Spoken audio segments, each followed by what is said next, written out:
Grabe. Pero Jigs, ako bahala sa'yo ngayon.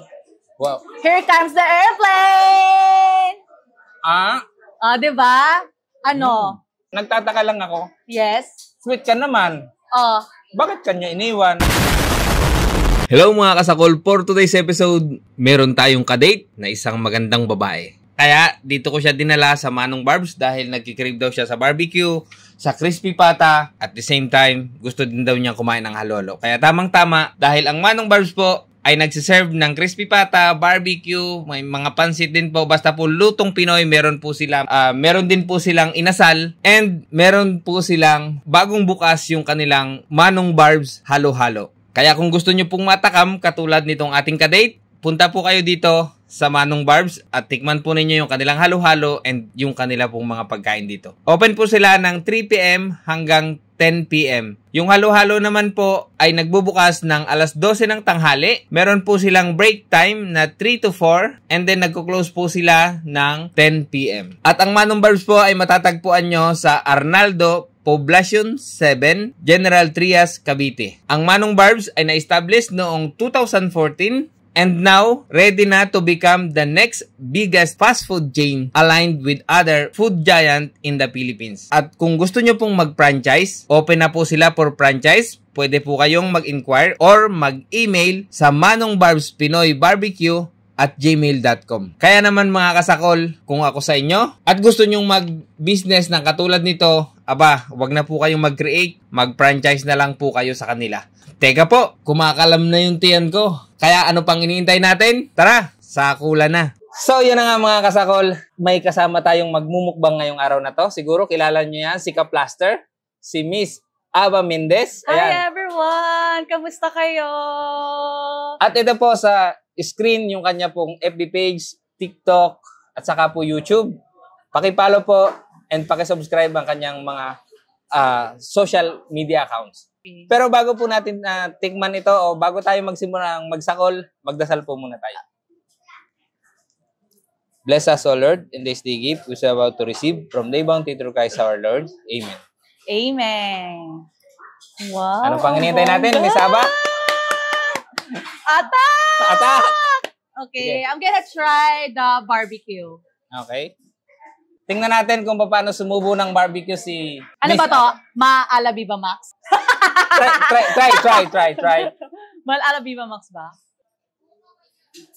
Oh! Mm. Yung tinry po niya ay chicken barbecue. Ang akin naman ay pork.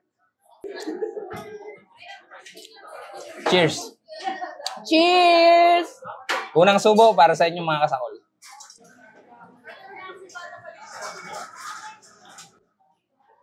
So, Kuya Jigs,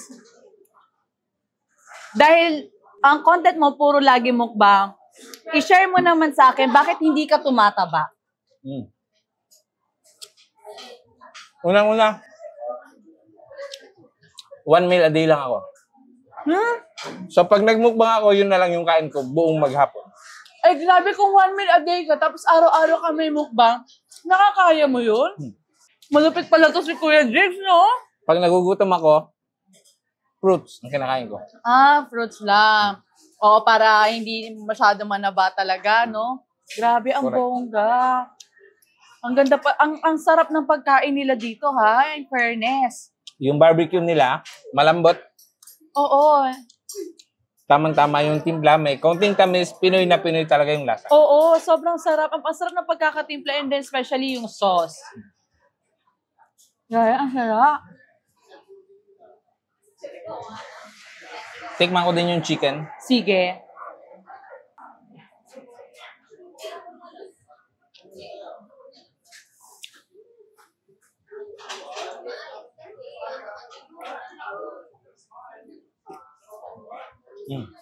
Ayos, diba?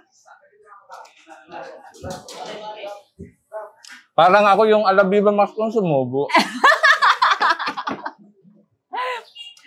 Kung naghanap po kayo, Kuya, gusto mo ba mag-ano ng Viva Max? Sabihan mo ako para i-anuhin ka doon sa ano. Hindi na ako pwede doon.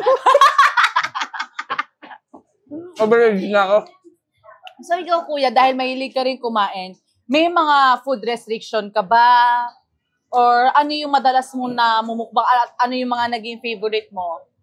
Especially, anong mga cuisine? Ang favorite ko talaga, mga putok-batok. Katulad nito. Putok-batok. Guys, itikman natin ngayon yung kanilang chicken. Okay. Itong putok-batok, I think, I heard na ito daw crispy pata ay isa din sa bestseller sa kanila. Yeah. Oh. Actually, itong Manong Barbs, nagsimula lang siya sa maliit na negosyo. Yung tipikong barbecue na nakikita mo sa karsada. Doon lang siya nagsimula. Ini-improve lang niya yung pinag-aralan niya lang kung paano i-preserve yung barbecue hanggang sa yan, dumaki na. Kaya pala. Imagine mo, dati siya lang mag-isa. Ngayon, 60 na yung tauhan niya. Wow, grabe. More power sa inyo, Manong Barbs. Napakasarap talaga ng food nila dito as in. Like, hindi siya pricey. Pwede pang family, pwede pang friends. And kung isa ka rin naman din na matako kumain, like katulad namin dalawa ni Kuya Jigs. Ako hindi lang halata sa katawan ko kasi actually, ako nakadiet talaga ako, Kuya. Pero dahil sa mga invitation sa akin, like kunyari pag may mga meetings ako, puro talaga kain. Nako. So, ngayon meron pa ako ngayon by bus. So, kailangan ko mag-train talaga. Wala. So, binabantay ko na yung pagkain. Pero pag ganito kasarap ang pagkain na Hindi mo hinahanda, maipigilan. hindi talaga. Never, guys. At maswerte tayo ngayon, di ba? Grabe. Nakakain tayo ng ganito. Ang sarap kasarap na nitong pagkain. buffalo wings nila. Alaman mo yung crispy yung labas, tapos yung loob, juicy, malambot pa. Oo, ang galing. Ang sarap na pagkakaano nila, guys. Ano?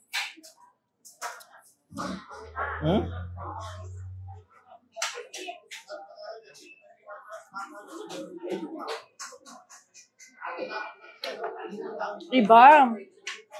Parang gusto ko sila na lang maghanda dun sa birthday ko. Sabihin mo, bibigyan ka niyan. Malapit naman ng birthday ko. Manong Barbs, malapit na daw ang birthday ni Miss Aba. Manong Barbs, baka naman. Sobrang sarap. Ang perfect na pagkakaluto ng chicken. Pero feel ko lahat dito, favorite ko na. Chicken barbecue, chicken wings. Tapos, Iba pa talaga pag taga-Cavite, no? masarap din magluto ang mga taga Cavite. Bongga. Baka nandito mo makikita yung forever mo.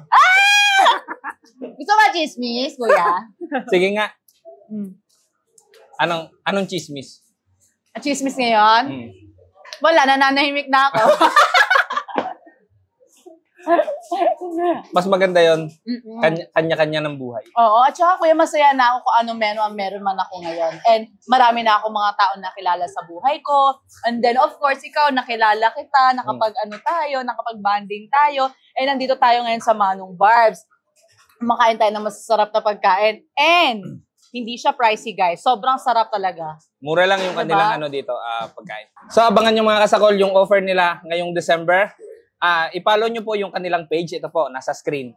Pag pinalo nyo po yan, makikita po ninyo yung kanilang mga i-offer ngayong December. Kuya, i-try natin itong crispy pata nila, ha? Okay, sige. Okay, sige. Ako na bahala. Talaga? Oo. Yan. Sausaw na. Saan natin pwede sausaw? Kahit dyan sa suka. Yan. Pero Jigs, ako bahala sa'yo ngayon. Wow. Here comes the airplane! Diba? Ano? Ang lutong. Diba? Sabi ko sa'yo eh. At saka, ang sweet. Diba? Ano, bet? Bet na bet ko yung crispy pata, pero nagtataka lang ako. Yes. Sweet ka naman. Bakit kanya iniwan?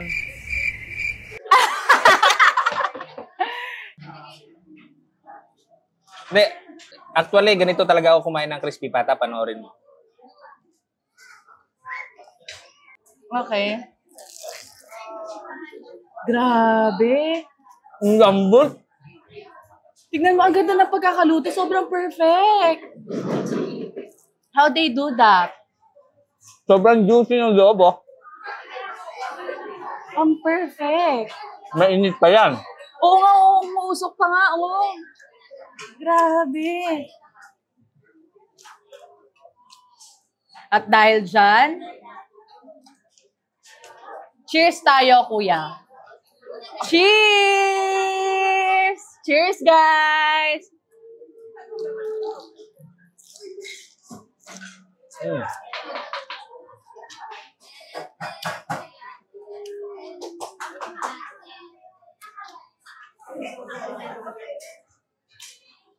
Bongga.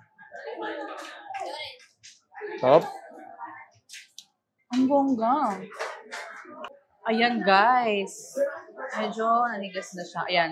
Bigyan natin si Kuya Da. Oh, grabe talaga, sweet nito. Kaya yung mga single dyan, ng mga kasakol ko, oh. Oh, wala pa naman ako jowa, Kuya. Oh, wala pa daw jowa. Alam nyo na kung anong gagawin nyo. Masarap Follow nyo naman na. din ako magluto. At the same time, masarap din ako kumain. Kala- Pagkain. Kala ko kung ano yung masarap eh. So, try natin ngayon yung pansit nila. This is the...